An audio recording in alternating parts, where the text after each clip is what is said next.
আসসালামু আলাইকুম। কেমন আছো সবাই?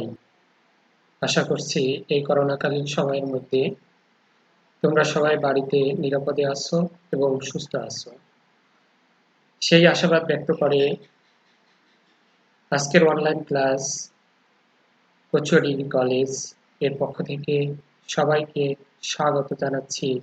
আমি আব্দুল মান্নান খান, প্রভাষক, জীববিজ্ঞান বিভাগ, কচুয়া ডিগ্রি কলেজ, কচুয়া, বাগেরহাট। সেই সঙ্গে পাঠ পরিস্থিতি উল্লেখ করছি। জীববিজ্ঞান প্রথম পত্রের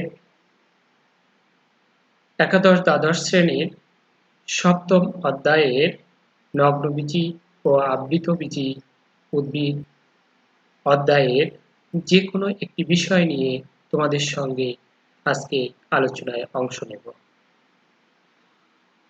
আলোচনার শুরুতে কিছু চিত্র লক্ষ্য করো এবং এই চিত্রগুলো দেখে তোমরা বলার চেষ্টা করো এই চিত্র উদ্ভিদ জগতের কোন বিভাগের অন্তর্ভুক্ত।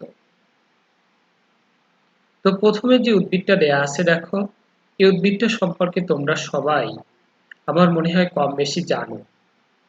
এটা শোভাবর্ধক উদ্ভিদ হিসাবে বাড়ির আঙিনায় বা কোনো অফিসের সামনে বা বারান্দায় এগুলো শোভাবর্ধক হিসাবে। তারপরে হচ্ছে এর যে পাতা, এই পাতা হচ্ছে ফুলের তোড়া তৈরিতে বা সাজাতে এই পাতা কাজে লাগে, মাদুর তৈরি করতে ওই পাতা কাজে লাগে। এছাড়া আরো অনেক গুরুত্ব এর আছে। যাই হোক, এছাড়া এরপরে যে উদ্ভিদ দুটো দেখতে পাচ্ছ, উদ্ভিদ দুটো সম্পর্কে তোমরা হয়তো চিনবে না, কারণ উদ্ভিদগুলো হচ্ছে প্রায় বিলুপ্তির পথে। তো প্রথম যে উদ্ভিদটা আছে সেটা হচ্ছে সাইকাস, পরেরটা হচ্ছে পাইনাস, আর এরপরে যেটা আছে সেটা হচ্ছে নিটাম। তোমরা উদ্ভিদ জগতের যে বিভাগগুলো দেখিছো, thallophyta, bryophyta, pteridophyta, gymnosperm, angiosperm, এটা বেন্থামোকারের যে শ্রেণীবিন্যাসের ভিতরে তোমরা দেখছিলে, সেই শ্রেণীবিন্যাসে আমরা দেখতে পাচ্ছিলাম যে thallophyta, bryophyta, pteridophyta, gymnosperm, angiosperm, এরকম কতগুলো বিভাগের অন্তর্ভুক্ত ছিল হচ্ছে উদ্ভিদ জগৎ। তো সেই বিভাগের ভিতরে কোন বিভাগের এটা পড়ে? এখানে যে উদ্ভিদগুলো দেখা যাচ্ছে সব উদ্ভিদগুলোই হচ্ছে নগ্নবীজি উদ্ভিদ। নগ্নবীজি উদ্ভিদ। তাহলে বুঝতেই পারছো যে আজকে আমাদের পাঠের বিষয় হচ্ছে কি? নগ্নবীজি উদ্ভিদ। এই নগ্নবীজি উদ্ভিদ সম্পর্কে আজকের পাঠ শেষে তোমরা শিক্ষার্থীরা যা জানতে পারবে, যা তোমরা নিতে পারবে, সেগুলো হলো হেটারোস্পোরাস কি তা বলতে পারবে, স্ট্রোবিলাস বা স্প্রোফিল কি তা বলতে পারবে, স্ট্রোবিলাস ও স্প্রোফিল কি তা বলতে পারবে, হেটারোমরফিক জলক্রম বলতে কি বোঝায় তা বলতে পারবে, নগ্নবীজি উদ্ভিদের বৈশিষ্ট্যসমূহ সম্পর্কে ধারণা নিতে পারবে। নগ্নবীজি উদ্ভিদ। নগ্নবীজি উদ্ভিদ এর যে ইংরেজি প্রতিশব্দ তা হচ্ছে জিমনোস্পার্ম। এই জিমনোস্পার্ম দুটো গ্রিক শব্দের সমন্বয়ে গঠিত। একটা হচ্ছে জিমনোস আর একটা হচ্ছে স্পার্ম, স্পার্মোস। জিমনোস অর্থ হচ্ছে নেকেড বা নগ্ন, আর স্পার্মোস শব্দের অর্থ হচ্ছে সিড বা বীজ। কাজেই তোমরা বুঝতে পারছো জিমনোস্পার্ম শব্দের বাংলা প্রতিশব্দ হচ্ছে নগ্ন বীজি। এই নগ্নবীজি এদেরকে কেন বলা হয়? এদের যে ফুল থাকে সেই ফুলে হচ্ছে গর্ভাশয় থাকে না, আর গর্ভাশয় না থাকার কারণে এতে কোনো ফল উৎপন্ন হয় না, আর ফল উৎপন্ন না হওয়ার কারণে বীজটা হচ্ছে নগ্ন অবস্থায় থাকে। তাই এদেরকে নগ্নবীজি উদ্ভিদ বলা হয়ে থাকে।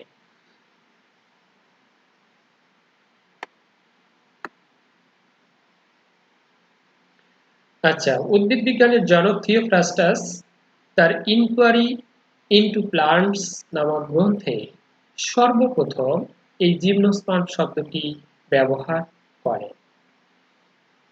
তাহলে জিমনোস্পার্ম শব্দের অর্থ কি? জিমনোস্পার্ম শব্দের অর্থ হচ্ছে নগ্নবীজী উদ্ভিদ। কয়টা গ্রিক শব্দের সমন্বয়ে গঠিত? দুটো গ্রিক শব্দের সমন্বয়ে গঠিত, জিমনোস এবং স্পার্মোস। এটা সর্বপ্রথম থিওফ্রাস্টাস তার ইনকোয়ারি ইন্টু প্লান্টস নামক গ্রন্থে এই শব্দটি প্রথম উল্লেখ করেন।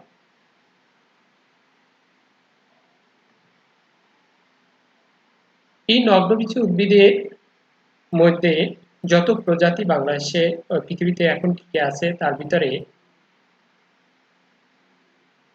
মাত্র 5টি প্রজাতির নগ্নবীজী উদ্ভিদ প্রাকৃতিকভাবে আমাদের এই দেশে অর্থাৎ বাংলাদেশে জন্মে থাকে। এই প্রজাতিগুলো একটু চেনার ব্যবস্থা করেছি, একটু চিনে নাও। দেখো, প্রথম যেটা দেখানো হচ্ছে এটা হচ্ছে সাইকাস পেক্টিনাটা, তারপরে হচ্ছে পোডোকার্পাস নেরিফোলিস, এরপরে তোমরা দেখতে পাচ্ছ নিটাম মন্টেনাম, এরপরে আছে নিটাম অবলঙ্গাম, তারপরে সর্বশেষ যেটা নিটাম লেটিফোলিয়াম। অর্থাৎ এখানে নিটামের 3টি প্রজাতি দেখা যাচ্ছে, সাইকাসের একটা প্রজাতি এবং পোডোকার্পাস নেরিফোলিস। এই 5টা প্রজাতির উদ্ভিদ বাংলাদেশে প্রাকৃতিকভাবে জন্মে থাকে। এবার আসো, নগ্নবীজী উদ্ভিদের বৈশিষ্ট্য সম্পর্কে আমরা ধারাবাহিকভাবে আলোচনা করব এবং এই আলোচনা শেষে আমরা নগ্নবীজী উদ্ভিদের বৈশিষ্ট্যগুলো একত্রে একটা স্লাইডে দেখার চেষ্টা করব। এই আলোচনার সময় একটা জিনিস খেয়াল রাখবে যে নগ্নবীজী উদ্ভিদের বৈশিষ্ট্য সম্পর্কে আলোচনা করতে গিয়ে আমি এর সঙ্গে আবৃতবীজী উদ্ভিদের তুলনামূলক আলোচনাটা সেরে যাব। তোমরা মনোযোগ সহকারে লক্ষ্য করলে এই আলোচনা শেষে তোমরা নগ্নবীজী এবং আবৃতবীজী উদ্ভিদের মধ্যে পার্থক্য করতে পারবে বলে আমার ধারণা। চলো তাহলে দেখি। নগ্নবীজী উদ্ভিদ হচ্ছে বহুবর্ষজীবী। বহুবর্ষজীবী অর্থাৎ যে সকল জীব বহু বছর বাঁচে, অর্থাৎ 2 বছরের বেশি বাঁচে, সেই সকল উদ্ভিদকে বলা হয় বহুবর্ষজীবী। এই বহুবর্ষজীবী যে উদ্ভিদগুলো, এই উদ্ভিদের মধ্যে নগ্নবীজী হচ্ছে বহুবর্ষজীবী উদ্ভিদের মধ্যে পড়ে। এই নগ্নবীজী উদ্ভিদ 2 বছর না, এরা অনেক অনেক বছর বেঁচে থাকে। এরপরে আসো, এই নগ্নবীজী উদ্ভিদ হচ্ছে অসম রেণু প্রসূ। এর ইংরাজি যে শব্দটি তা হলো হেটারোস্পোরাস। এই হেটারোস্পোরাস শব্দটি যদি তোমরা খেয়াল করো তাহলে এটাকে আমরা দুটো অংশে ভাগ করতে পারবো, হেটারো এবং স্পোরাস।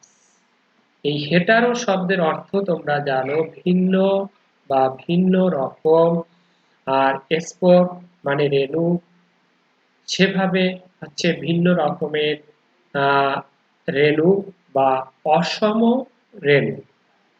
এই অসম রেণু বা ভিন্ন রকমের রেণু অর্থাৎ যে সকল উদ্ভিদের ক্ষেত্রে ভিন্ন রকমের বা অসম রকমের রেণু উৎপন্ন হয় সেই সকল উদ্ভিদকে হেটারোস্পোরাস বলা হয়ে থাকে। এখন আমরা যে নগ্নবীজী উদ্ভিদ এর বৈশিষ্ট্য নিয়ে অংশ নিচ্ছি, সেই আলোচনায় আমরা নগ্নবীজী উদ্ভিদে 2 ধরনের, আমরা জানি যে নগ্নবীজী উদ্ভিদে 2 ধরনের হচ্ছে স্পোর থাকে বা স্পোর উৎপন্ন হয়। এটা হলো মাইক্রোস্পোর, যেটা পুং উদ্ভিদে উৎপন্ন হয়, আর একটা হচ্ছে মেগাস্পোর, যেটা স্ত্রী উদ্ভিদে উৎপন্ন হয়। অর্থাৎ তোমরা বুঝতে পারছো যে নগ্নবীজী উদ্ভিদ হচ্ছে হেটারোস্পোরাস। আর এই হেটারোস্পোরাসের কারণে আমরা বলতে পারি যে এর যে 2 রকমের স্পোর উৎপন্ন হয় তা দেখতে পাচ্ছি, যে একটা হচ্ছে পুং উদ্ভিদে মাইক্রোস্পোর এবং স্ত্রী উদ্ভিদে মেগাস্পোর। তাহলে নগ্নবীজী উদ্ভিদ হচ্ছে কি ভিন্নবাসী। আচ্ছা, তো এখানে আমরা দেখতে পাচ্ছি যে পুরুষ এবং স্ত্রী গাছ আলাদা, এবং পুরুষ গাছে হচ্ছে মাইক্রোস্পোর উৎপন্ন হবে, স্ত্রী গাছে হচ্ছে মেগাস্পোর উৎপন্ন হবে। এখন এই মাইক্রোস্পোর এবং মেগাস্পোর কোথায় উৎপন্ন হবে? এই দুপাশে দুটো চিত্র তোমরা দেখতে পাচ্ছ। এই চিত্রের ভিতরে দেখো, প্রথম যে চিত্রটা আছে সেই চিত্রটা হচ্ছে মাইক্রোস্পোফিল, আর পরের যে চিত্রটা আছে সেটা হচ্ছে মেগাস্পোফিল। এই মাইক্রোস্পোফিলের ভিতরে হচ্ছে সোরাস উৎপন্ন হবে, সেই সোরাসের ভিতরে হচ্ছে মাইক্রোস্পোর উৎপন্ন হবে।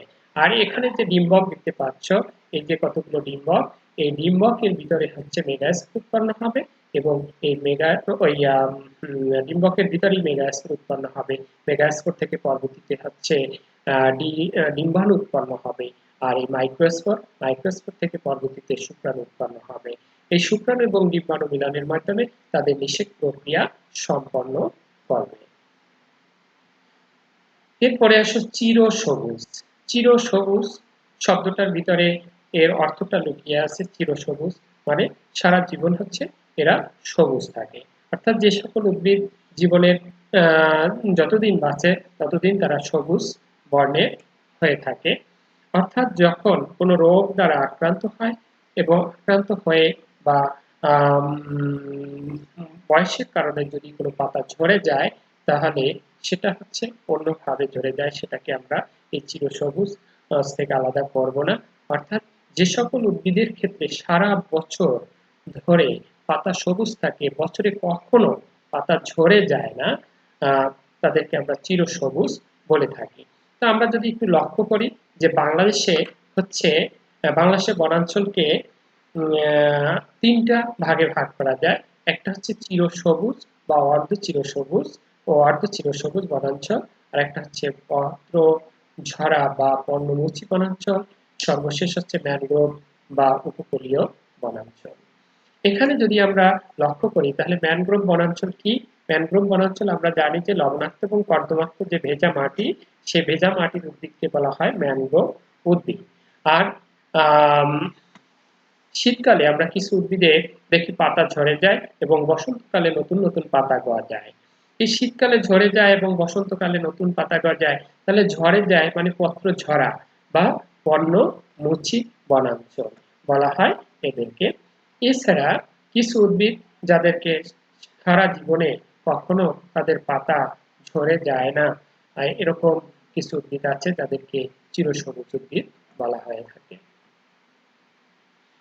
তো নগ্নবীজ উদ্ভিদ এই চিরসবুজ উদ্ভিদ গ্রুপের অন্তর্ভুক্ত হচ্ছে নগ্নবীজ উদ্ভিদ।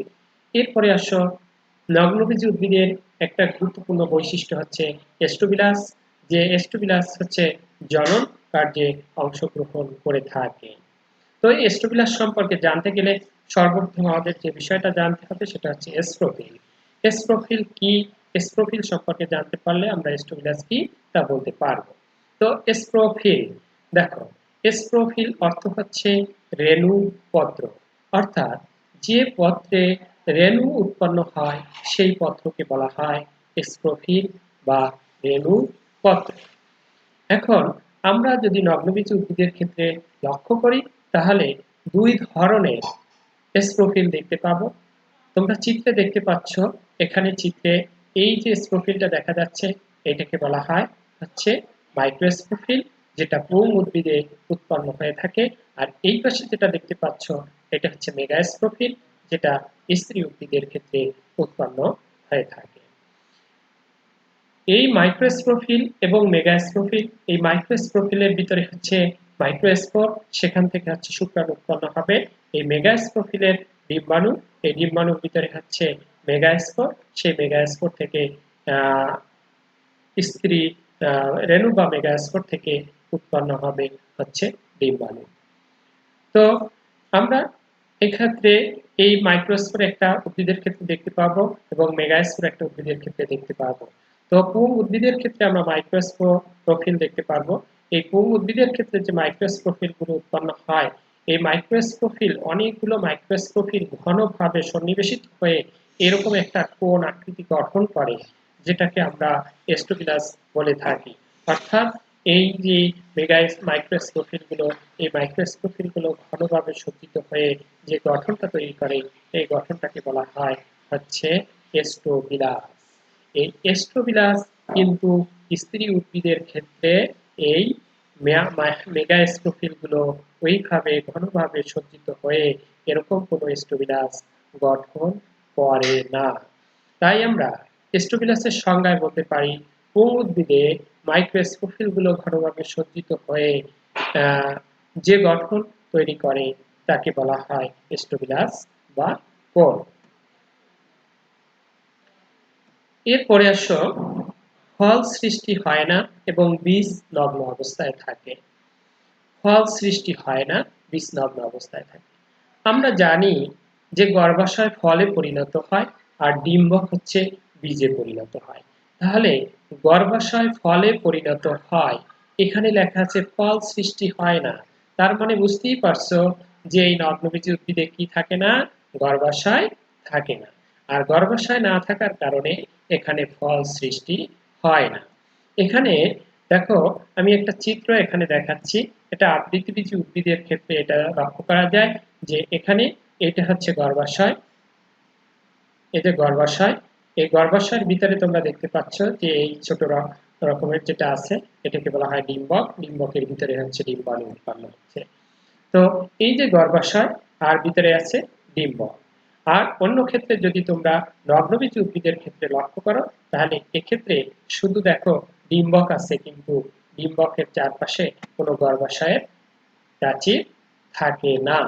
আর গর্ভাশয় না থাকার কারণে এই ডিম্বকটা কিন্তু শুধু বীজেই পরিণত হয়, এখানে গর্ভাশয় নাই, তাই এটা ফল সৃষ্টি হয় না।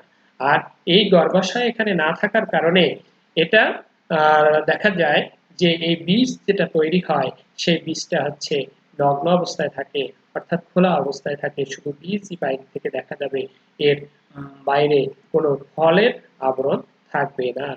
যার কারণে এটাকে বলা হয় নগ্নবীজী উদ্ভিদ। এবং এই নগ্নবীজী উদ্ভিদের ক্ষেত্রে হচ্ছে গর্ভাশয় থাকে না, তাই ফল সৃষ্টি হয় না।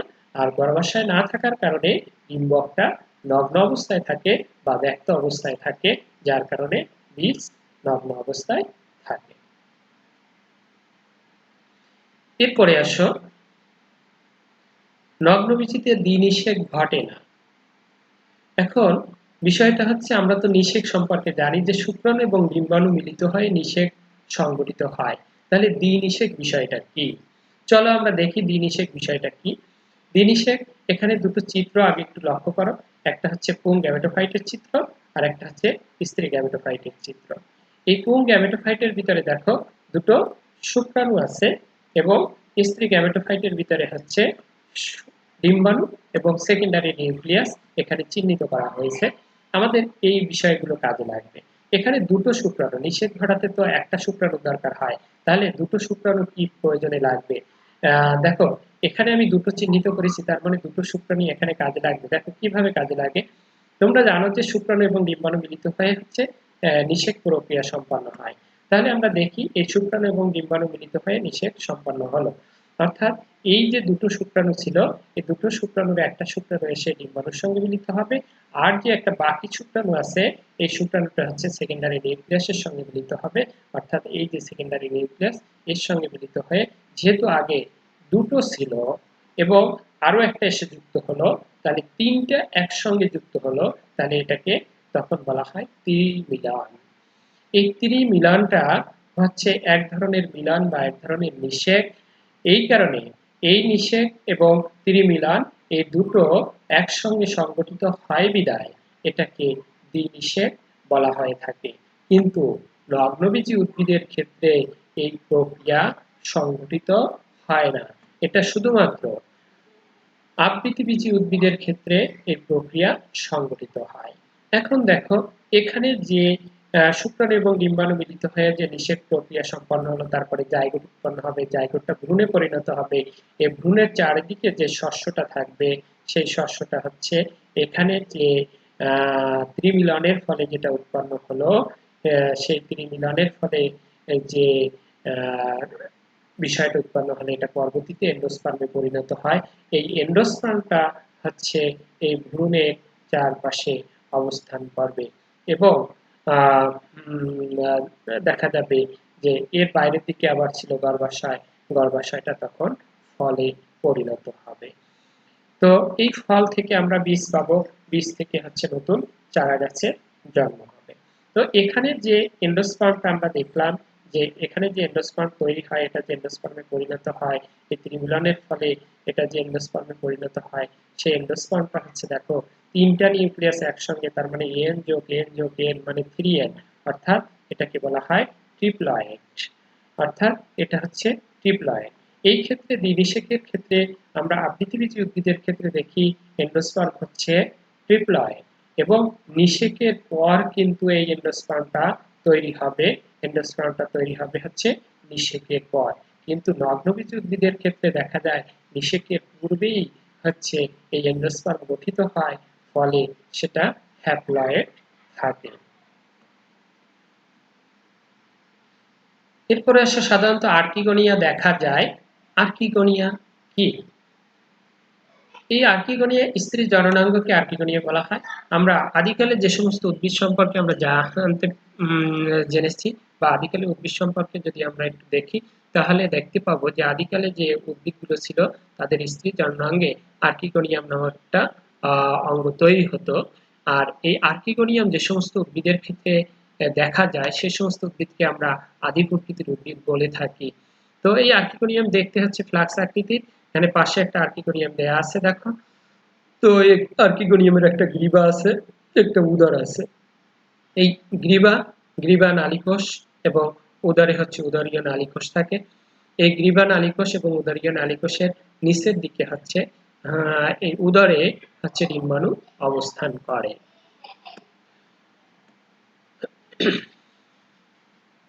কিন্তু আবৃতবীজী উদ্ভিদের ক্ষেত্রে দেখো উপরের দিকে একটা গর্ভমুণ্ড থাকে, তারপরে গর্ভদণ্ড থাকে, তারপরে গর্ভাশয় থাকে, কিন্তু এই ধরনের কোনো আর্কিগোনিয়া এখানে গঠিত হয় না। এখানে আর্কিগোনিয়ার ভিতরে ডিম্বাণু থাকে, কিন্তু এখানে ডিম্বকের ভিতরে ডিম্বাণু থাকে। তো আমরা এখানে দেখলাম যে নগ্নবীজী উদ্ভিদের ক্ষেত্রে সাধারণত আর্কিগোনিয়া দেখা যায়, কিন্তু আবৃতবীজী উদ্ভিদের ক্ষেত্রে কোনো আর্কিগোনিয়া সৃষ্টি হয় না। এরপরে আসো হেটারোমরফিক জনুক্রম।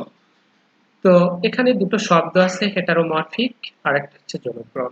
জনুক্রম বিষয়টা কি?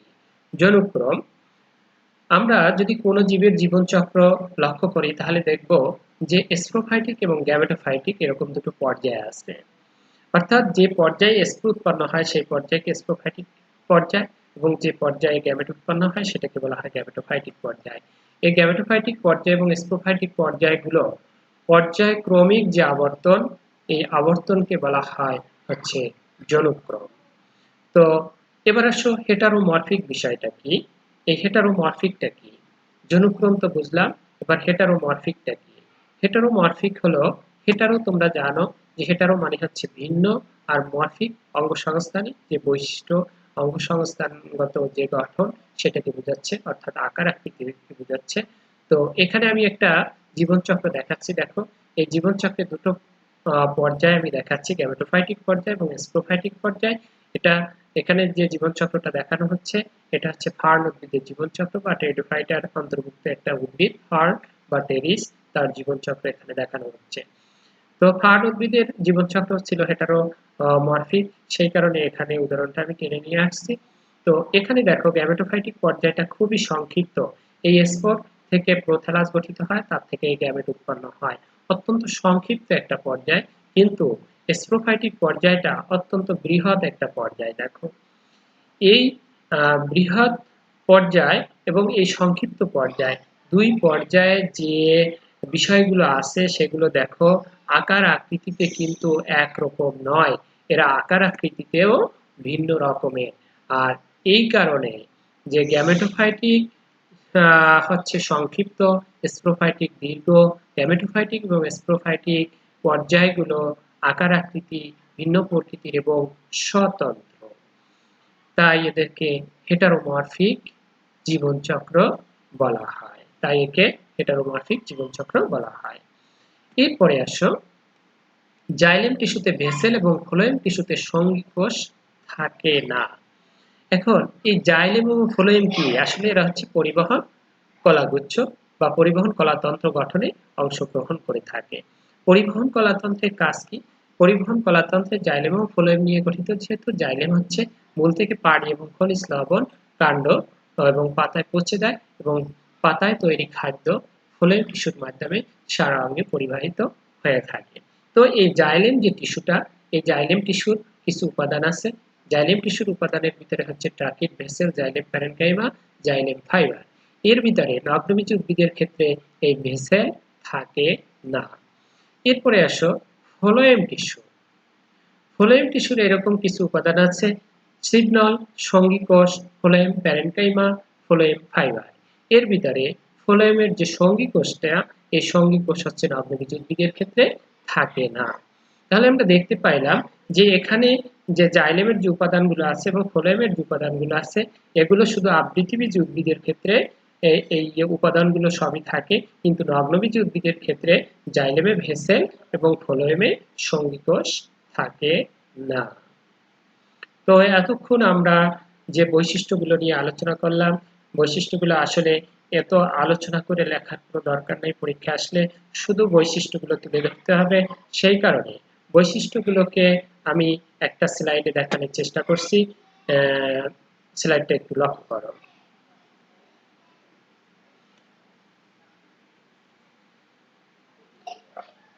দেখো, বহুবর্ষজীবী হেটারোস্পোরা চিরসবুজ টেস্টোবিলাস থাকে, মেগাস্পোরোফিলে গর্ভাশয় থাকে না, ফল সৃষ্টি হয় না, বীজ নগ্ন অবস্থায় থাকে, দ্বিনিষেক ঘটে না, এন্ডোস্পার্ম হ্যাপ্লয়েড এবং নিষেকের পূর্বে সৃষ্টি হয়, আর্কিগোনিয়া থাকে, অসম আকৃতিজনক ক্রম বিদ্যমান, জাইলেম টিস্যুতে ভেসেল এবং ফ্লোয়েম টিস্যুতে সঙ্গী কোষ থাকে না। এক্ষেত্রে যদি তোমরা একটু লক্ষ্য করো, তাহলে ৩ নম্বর থেকে শুরু করে একেবারে ১২ নম্বর পর্যন্ত যে বৈশিষ্ট্যগুলো আছে, সব বৈশিষ্ট্যগুলো দিয়ে তুমি আবৃতবীজী উদ্ভিদের সঙ্গে এই নগ্নবীজী উদ্ভিদের কি পার্থক্য করা যায় সেগুলো তোমরা লিখতে পারবে। তাহলে চলো, আমাদের আলোচনা এখানেই শেষ। আমাদের বাড়ির কাজ হিসাবে আমরা এই নগ্নবীজী এবং আবৃতবীজী উদ্ভিদের পার্থক্যটা তোমরা লিখে নিয়ে লিখবে খাতায়, এবং কোনো সমস্যা হলে আমাকে জানানোর চেষ্টা করলে আমি সেটা সমাধান করার চেষ্টা করব। সবাইকে অসংখ্য ধন্যবাদ জানিয়ে আজকের মতো এখানে ক্লাস শেষ করছি। সেই সঙ্গে আবারও ধন্যবাদ জানাচ্ছি ধৈর্য সহকারে ক্লাসটা উপভোগ করার জন্য, এবং এই করোনার মধ্যে সবাই বাড়িতে সুস্থ থাকো, নিরাপদে থাকো, এই আশাবাদ ব্যক্ত করে আজকের মতো এখানেই শেষ করছি। আল্লাহ হাফেজ। সবাই ভালো থাকবে।